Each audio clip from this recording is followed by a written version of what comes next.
Hey, everybody. Welcome back. Another episode here. I'm Justin. There's Ryan.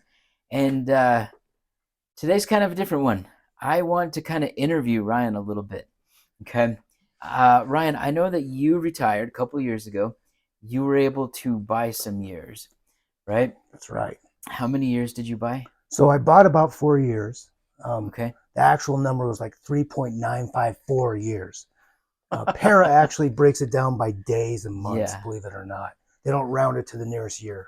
Well, it sounds like teaching. Yeah, So it exactly. makes sense. So I bought 4 years to retire at the age of 50 with a full pension. Very Nice. lucky, very lucky. But I planned for it. Okay. So luck and I planned for it. So, okay, take me through this process. So you planned for it. Right. And you retired. So take me back to the beginning. You want to retire early. Right. Well, when I first started teaching in 1995, Para gave me this big packet. Mm-hmm. Um, I had many days on a school bus back then in 1995 because I was coaching girls volleyball in the fall, high school and junior high volleyball out by Lamar, Colorado. I was teaching at a small school. Jeez. And there weren't smartphones yet, so Right. so it was a fun literature. So, anyways, I read through all the para literature, and by reading through all the literature, I realized that at age 50, I could retire. Nice. What I didn't know is if how many years I could buy and how high my pension would be. Okay, so you just started teaching and you were doing this research. Yeah, 1995, I kind of I read all the information and I realized, all right, if I teach till 50, Okay. which was, then I could retire without a full pension. But I wanted to find out by buying years if I could get the full pension. So in 2005, Mm-hmm. 10 years into teaching, I knew I worked Social Security jobs in high school and college. The main one being a pizza delivery guy. Nice. Yeah, that was fun. Listening to my own music, driving around the college town I went to. So Getting some speeding tickets, some parking tickets. exactly. So luckily, I worked enough to be able to qualify to buy 4 years, the Okay. exact amount I needed. So very lucky. Nice. So in 2005, I applied just to find out. I was not going to buy in 2005, but I wanted to find out. And I found out I could buy 4 years. And when you apply to buy years, they'll tell you how much it costs right then if you want to buy them. Okay. Okay. So I'm probably about 10 years behind then because I've been teaching for over 10 years and I have still yet to look at that. But I do, I think through conversations with other teachers, I have an idea of what's going on here. Okay, so why didn't you buy at that point? Because from what I hear, um, in Colorado, once you get a master's, your buying years go, buying price goes up, and you want to buy it cheap, and so why not buy right then? No, that's a great question. And that's something a lot of people have asked and talked about over the years when I was a teacher. I believed in the stock market. Mm, I believed I'd get 8 to 10% returns on my investments. And if I did that, then buying years later would actually be cheaper than buying in 2005. and then you lost all your money because 2008 happened, right? Yeah, no, I didn't actually.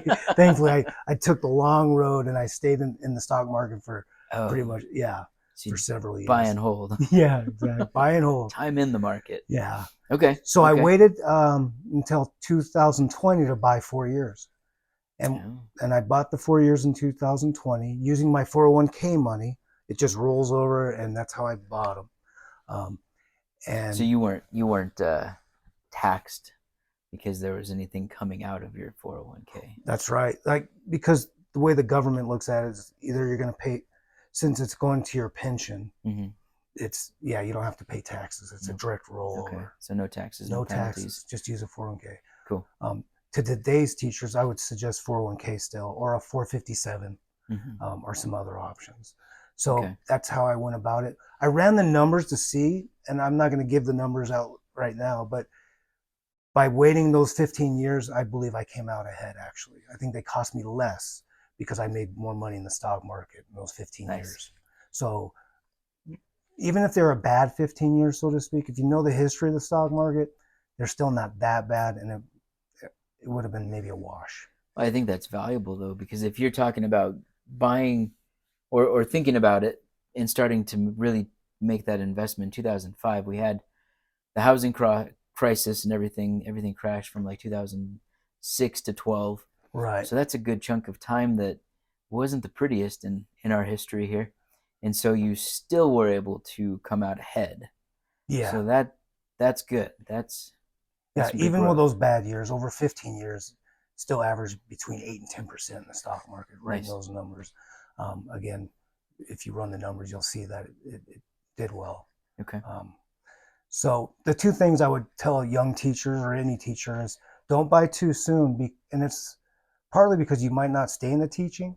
So then Mm-hmm. it's a waste of money. Right. And the second reason is maybe you'll like teaching so much that you teach your full 30 years, for example. That's how long I would have had to teach to get my full pension. Right. But I decided I want to do other things, and that gave me the option. So by waiting just a couple years before I retired, it gave me some flexibility because you just don't know what the future is going to be. So I know I actually worked with one teacher that bought a year and a half really early. Hmm. Maybe he would have just taught another year and a half or 2 years. You just don't know. So Right. Right. Yeah. There's a lot of things that you can do. Like I was just talking to a teacher the other day who did a cash out refi on her house to buy years. What's your thoughts on that one? I think if you run the numbers and you look at the numbers, do the math, there's a good chance you still come out ahead actually by getting a loan, so to speak, Okay. cashing out money. I think you can be creative. We've talked about this in another Mm-hmm. video, but I Mm-hmm. think it's worth saying again that there's multiple ways you can buy years. I remember teachers before me I'd, that were close to retirement, and we talk, and like, you excited that you're close to retirement? And I would ask, like, are you going to buy some years so you can retire a little early? And quite a few of them said, not all of them, but quite a few of them said, I just can't afford to buy years. I don't have the money. Right. There are ways to think outside the box to buy a year or two, or maybe 3 or 4 even. So you have to be creative sometimes. Okay. So those are definitely some things to think about. Um, yeah. Okay. Yeah, I think that's the big one is run the numbers, run the math, know your situation, Yeah. right? Can you say that? I Oh, yeah. mean, because I think it's personal, It right? is. Buying the years and then how you go about it. Um, Everybody's got their own ideas on how to get there, but having the education, I think, is important. So No, you're right. yeah, There's one more story I just thought of. heck yeah.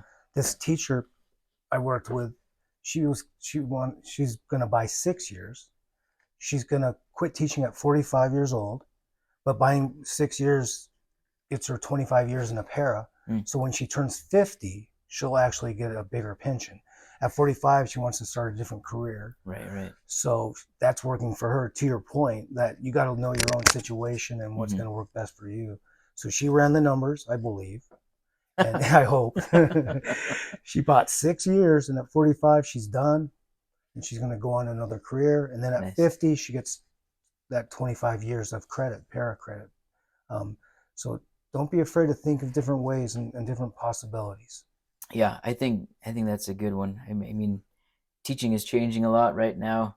It's a little bit harder than it has been, Right. but maybe we're on the coming up now.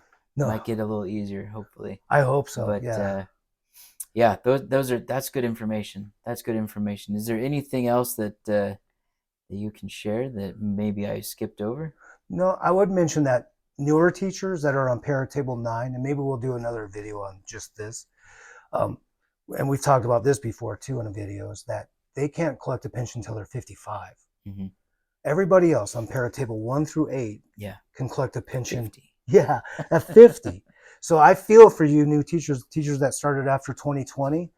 You're on para table 9. That means you're going to have to be 55 until you collect your pension. So you need to be creative too by looking at buying years potentially.